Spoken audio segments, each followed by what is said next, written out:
Estamos de vuelta en Ampliación de Noticias, 9:36 de la mañana. Ayer el Premier adelantó que los ministros y congresistas van a viajar a las diferentes regiones para conocer in situ la situación en cuanto a salud se refiere. Y hoy ya se está concretando esto. El ministro de Vivienda, Carlos Lozada, viaja en compañía de la congresista Jessica Pasa, de Puno, a esa región para entregar medicinas, equipos médicos, equipos de protección y visitar hospitales como el Carlos Monge en Juliaca y Manuel Núñez Butrón en Puno.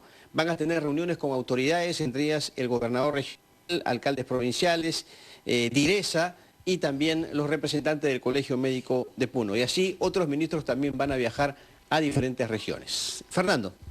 Muchas gracias por esa información. Quien ha viajado en el sentido opuesto es el señor Miguel Hilario, al que recibimos en RPP. Señor Hilario, muy buenos días.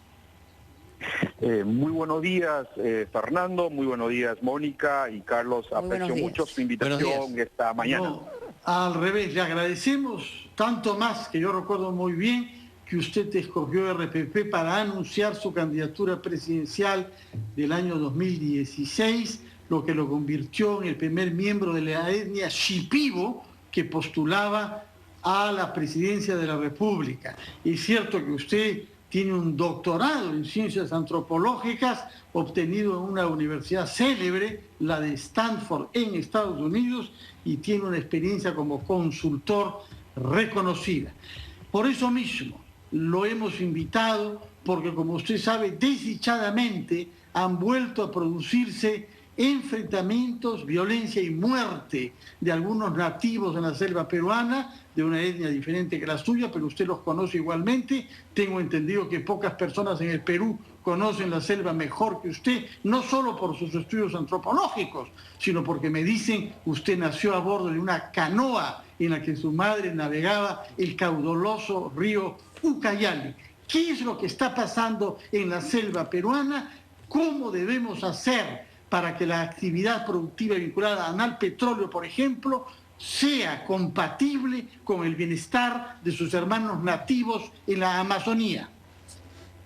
Bueno, muchísimas gracias por la presentación y también por la pregunta, Fernando.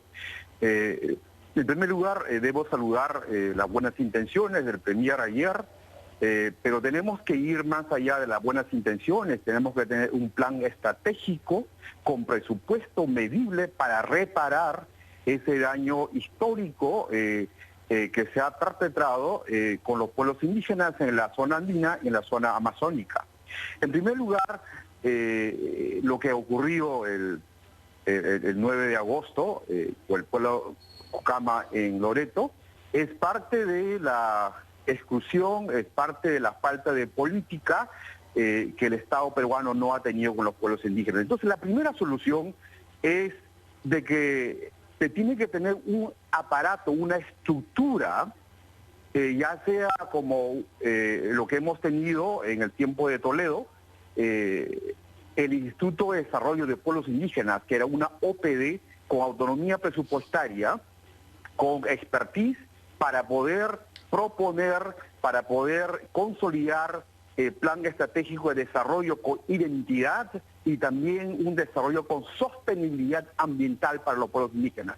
Pero lamentablemente el xenófobo expresidente García eliminó con un decreto supremo esta institución.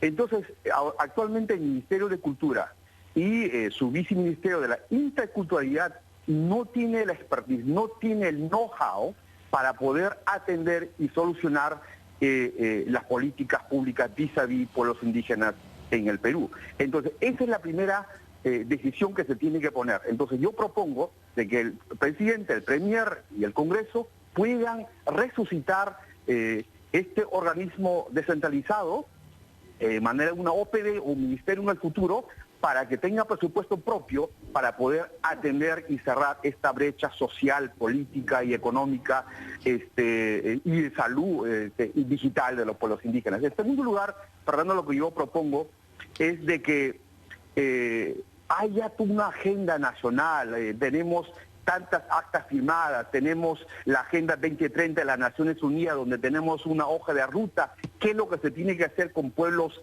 que están en la periferia de la sociedad?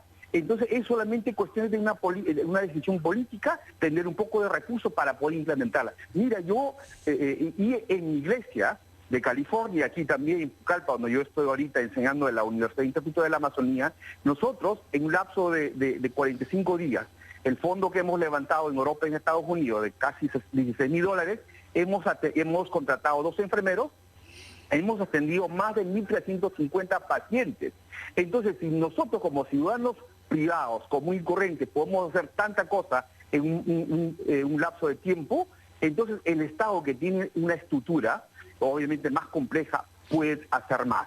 En tercer lugar, lo que se tiene que hacer, por ejemplo, lo que los hermanos Cucamas de Loreto están pidiendo son cosas mínimas. Están pidiendo implementación de posta médica, que puedan atender sus necesidades de COVID, que puedan dar agua y saneamiento. O sea, no son cosas del otro mundo que se puede hacer en un lapso de 6 meses.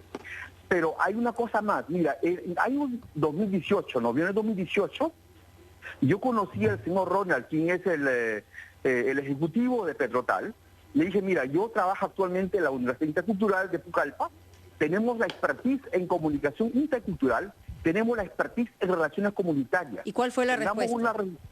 Y nada, hasta la fecha, mira, yo acabo justamente para entrar a esta reunión, chequeé nuevamente el WhatsApp, ha leído el mensaje y hasta la fecha 0 de comunicación. Entonces, aparte del problema del Estado, el problema es de que hay una especie de visión miópica de Petrotal, de no querer entender, de no tratar como un ser humano a los hermanos indígenas. Entonces, para tener un desarrollo con identidad y con sostenibilidad, en este caso el petróleo, uno, lo que ya propuso en 2016, se tiene que cambiar la legislación para que las comunidades tengan el derecho a ser accionistas en una inversión de minerías y de hidrocarburos. El ser humano, como ustedes saben muy bien, trabaja a base de incentivos.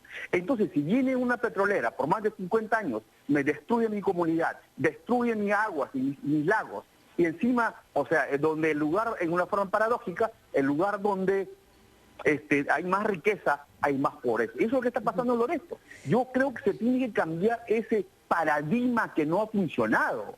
Y yo propongo de que el Premier convoque a los más capaces.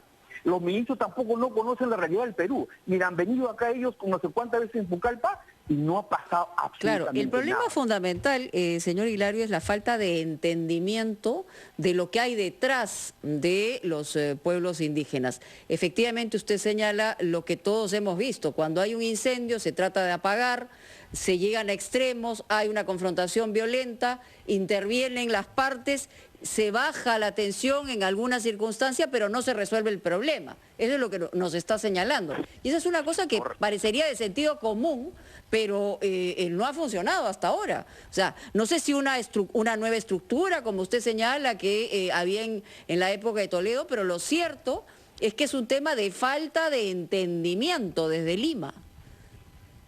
Correcto, totalmente de acuerdo. Mira, yo no voy a mencionar su nombre, yo estuve en una reunión con una ministra que ya no está, con alcaldes de Cepagua, de Purús, etcétera.